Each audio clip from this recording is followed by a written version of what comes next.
নমস্কাৰ গাইজ, আজি এটা নতুন বিষয়বস্তু আলোচনা কৰিব খুজিছোঁ। আপোনালোকে নিশ্চয় শুনিছে জিলেলে জিলেলে অ' জিলেলে। এই গানটো প্ৰকৃততে কাৰ?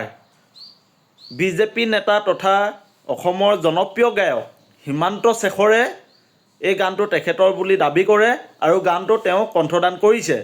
কিন্তু হিমান্ত শেখৰে এই গানটো তেওঁ বুলি কৈ সামাজিক মাধ্যমত তথা ফেচবুকত দাবী কৰাৰ বিপৰীতে তেখেতৰ ফেচবুকত জনতাৰ শিল্পী ৰাজীৱ হদিয়াই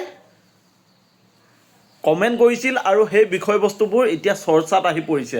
আপোনালোকে চাওক, ৰাজীৱ হদিয়াই এই গানটো তেখেতৰ বুলি দাবী কৰিছে আৰু দাবী কৰাৰ বিপৰীতে হিমান্ত শেখৰে কিন্তু এতিয়ালৈকে উত্তৰ দিব পৰা নাই।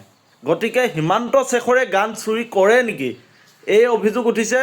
গতিকে শ্ৰদ্ধাৰ ৰাইজ, আপোনালোকক আমি স্ক্ৰীণত দেখাই আছোঁ, চাওক হিমান্ত শেখৰে কেনেকৈ আনৰ গান চুৰি কৰি তেখেতে কণ্ঠদান কৰে আৰু কণ্ঠদান কৰি তেওঁ নিজকে জনপ্ৰিয় বুলি জাহিৰ কৰে। গতিকে হিমান্ত শেখৰে আমাৰ প্ৰয়াত জনতাৰ শিল্পী ৰাজীৱ হদিয়াৰ গান চুৰি কৰি নিজৰ বুলি কোৱাক লৈ আপোনালোকে কি মতামত দাঙি ধৰিব, আপোনালোকে আমাৰ কমেণ্টত আহি